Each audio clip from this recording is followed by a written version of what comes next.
The Oakland Raiders take their 2-1 record to Chicago to take on the Bears at Soldier Field on Sunday. In last week's victory against Cleveland, Oakland posted a season-high 469 yards of total offense as part of a well-balanced attack. Latavius Murray posted his first 100-yard effort of the season, recording a career-high 139 yards on 26 carries and a score. Derek Carr had a QBR of 70 and found wide receiver Amari Cooper, the rookie, 8 times for 134 yards on the afternoon. Cooper's second 100 receiving yards game, there. Oakland favored by 3, and guys, they're breaking a 27-game stretch where they were underdogs. Second time they are road favorites since the 2005 season. Wow. Skip, can this team make it to the playoffs this season?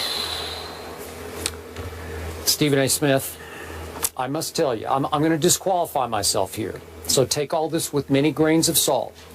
I've always had a soft spot for the Raiders. I've always rooted for the Raiders. I knew Al Davis well. That's headline news in and of itself. Skip Bayless in a soft spot. Well, I got a soft spot for this team. And it's different than my soft spot for Dallas. That was like inbred, you know, like I grew up with it. I couldn't help it. Got it. But this one I developed because I got to know Al Davis. I know he had his faults. I know he fought this league, but he had greatness about him. And it does my heart good that this team is on the way up. It is going nothing but north. And I think this team is becoming already the second best team in that division and the biggest threat to Peyton's team in Denver. I'm not saying they're going to win the division, but I will go this far. And now I'm speaking strictly with my heart. I went through their schedule before the show. Best case, I can give this team 10 wins, 10-6. Now, that would be a story. That could be the story of the year in pro football, right? It would be the story of the year. Now, realistically, I could go 8-8. That would be a pretty good story. Now, that's not going to get you in playoff contention, probably, but 8-8 would be pretty good. Now, why do I think that? I'm also a Jack Del Rio fan because I covered him when he was a player. He is a really solid, good head football coach and a defensive coordinator. And I think he's doing wonders with this defense as well as being the head coach, giving this team some stability at the top that it has not had before. Derek Carr last year as a rookie was often awful. I'll be the first to tell you. I had some doubts last year when he finished in QBR 36th out of 42 ranked quarterbacks, 36th to 42nd. This year, he's up to 7th in QBR, with a QBR on a scale of 0 to 100 of 76. Now, that's pretty good, and it's showing progress. And I'm liking what my eye test is telling me about Derek Carr. Got it. He's looking like the best quarterback in that class. Johnny was in his class, Johnny Manziel. I'm waiting to see. I hope Johnny can land somewhere else and get a fresh start. We'll see how that plays out. Yes, we will. But in this case, Amari Cooper is a stud. We knew he was going to be a stud, and he is helping Derek Carr immensely, just the way we've seen Megatron help a Matt Stafford, and now we're seeing Julio help a Matt Ryan.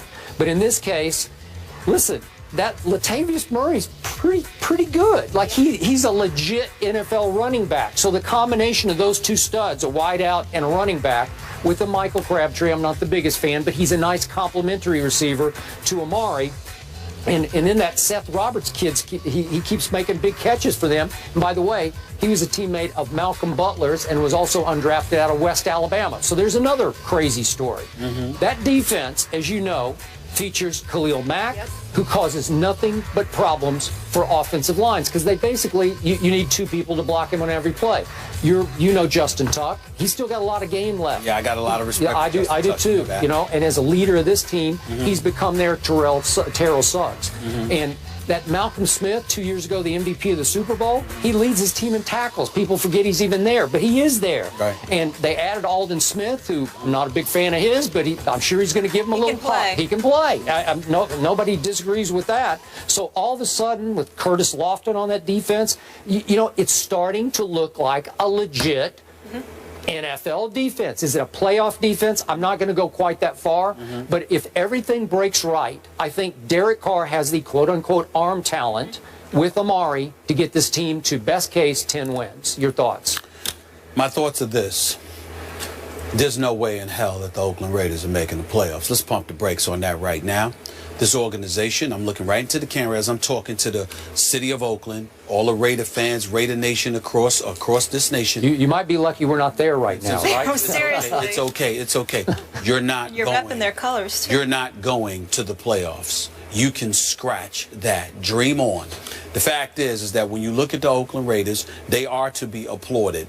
In over the first 3 years under the era of Reggie McKenzie, the GM, who I have chided on many occasions because let's call it what it is. You got to do the job. I knew you weren't going to be great or whatever, but you didn't have to look as bad as you looked. You were 11-37 over the first 3 years at the helm.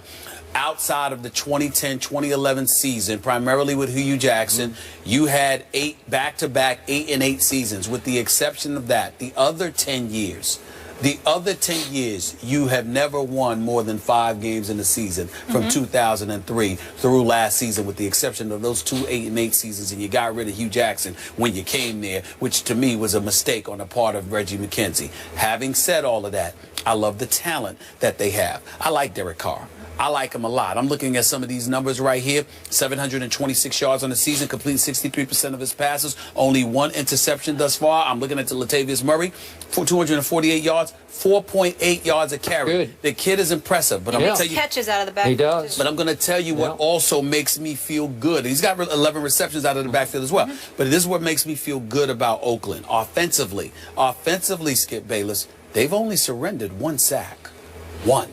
And when you look, and I pay attention to this, when you're not allowing sacks, and I see a running game that's averaging over 4 yards, to me, you are doing your job as an offensive line, not just run blocking, but pass blocking as well. And I think that is a very, very big deal, because to me, how could Amari Cooper be who he is? How could Michael Crabtree, who's doing a good job, looks better this year in Oakland than he's looked the last 2 in San Francisco, 18 receptions thus far, 184 yards. Amari Cooper is a rookie. Skip, knows how to route run, has great hands, no doubt. Has an NFL body, very, very impressive, and relatively cool, mild-mannered, and incredibly humble, which I think helps in the black hole, okay? Sure. So I'm looking at all of that with Latavius Murray, and I'm thinking about that offensive line that is clearly doing its job, and I think they deserve a lot of credit. Here's my problem with Oakland. You rank 30th defensively overall and 28th against the pass. And I'm looking at a team that has a combined 5 sacks in 3 games. 5. That's it. I'm looking at a Khalil Mack, who does lead the team in sacks with 2, but he literally has 7 tackles. I'm looking at an Aldon Smith. I get it, and I know Malcolm Smith is leading the way, and I respect that.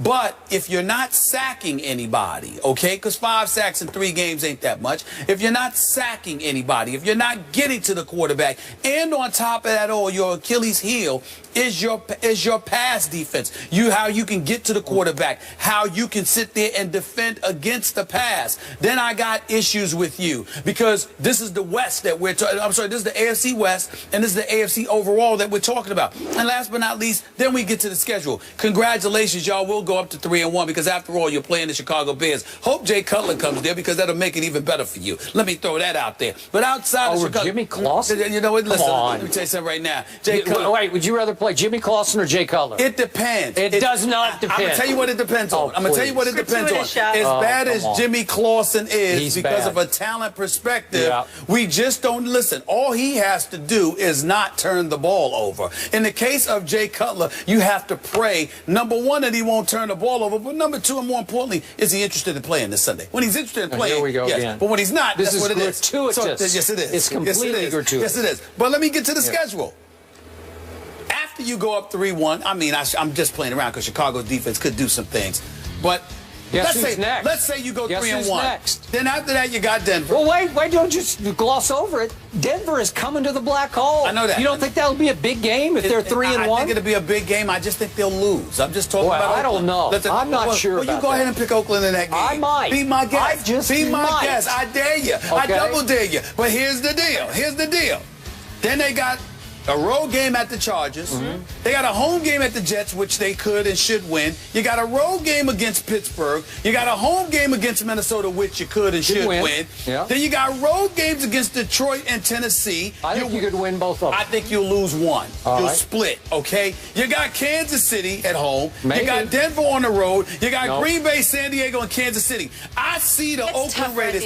I see the Oakland Raiders losing 4 of their last 5 games. So I think that it's the potential there for an 8-8 or a 9-7 season. Okay, well that's. But I said 10. That ain't gonna be enough to make the playoffs. That ain't gonna be enough to make the playoffs. Okay, that's why I said right. you ain't making the playoffs. Hey. You'll have an improved season, but you ain't making the playoffs. But if the Oakland Raiders go 9-7, that would be tremendous. I really. I mean, hey, it's good. It's a beautiful thing, but they ain't going to the playoffs. You can cancel that dream. Okay, you know, playoffs. So your with issue black is hole. mostly defense in the organization. Well, not the organization anymore, because you see some of the pieces that they're putting together, and Reggie McKenzie deserves credit. Okay. I've insulted him enough. Let me give him compliments where compliments due. I'm a fair-minded person. Okay. The man has stepped up, and some of the talent he's added to this team. I mean, Derek Carr, Amari Cooper, Khalil Mack, those are, you got at least 2 box office dudes. So and Derek Carr is no scrub. No. So it's really about their defense against the pass. Okay. And that's my problem. So if they go 9-7 and we do wind up maybe back at Golden State for the NBA Finals, I think you would have to apologize to those folks. No. Yes, you would. After all the ridicule you've heaped on this team. I specifically said, first of all, let me tell you something right now. One of my dreams is to watch a game in the black hole with the folks in the black hole. I love that stuff. I think Why don't you? I think I'm just saying I got other priorities in this day and age of my life. I have several dreams. I'm a dreamer. But the point is that I look at the Oakland Raiders. I love their fan base. I love the fan base in that city. I admire them. I think they've been shortchanged by their football team. I think they're going in the right direction now. They deserve credit. I'm just saying, don't expect to be playing in January. Your last regular season game is January 3rd. Look forward to that game in January, because it will be your last game of the season. Well, that's nice. I mean, they're coming from nowhere near you. That's ridiculing fine. I'm not ridiculing them. I'm just saying you're not going to the playoffs. Well, Skip Bayless trying to give you hope. I'm not. This ain't Christmas. Okay. This is October. This is the end of September. I'd say the odds are way in your favor on this. This ain't Christmas. To say they're not going to make the playoffs. I'm not interested in giving out gifts. They ain't going to the playoffs. Let's Can I get say that out the one way. thing, though? That first game they lost, we all seem to forget that Derek Carr went down in the second quarter. Did. Okay, we did. So it was a huge lopsided loss, but he wasn't playing. Yeah. That is very I think a lot of fair. people forget that. That is very fair. You ain't going to the playoffs. All right. All right? Let's not lie to the American public. Your quarterback situation now, okay? Ben Roethlisberger out, Michael Vick in. What do the guys expect from Vick while Roethlisberger is out? Ryan Clark knows a thing or two about the Steelers. What does he want? I think he spent 7 years with them. And what is he wearing today? Where is he? What's Ryan Clark wearing today? I don't know. Is GQ That's what I want to know.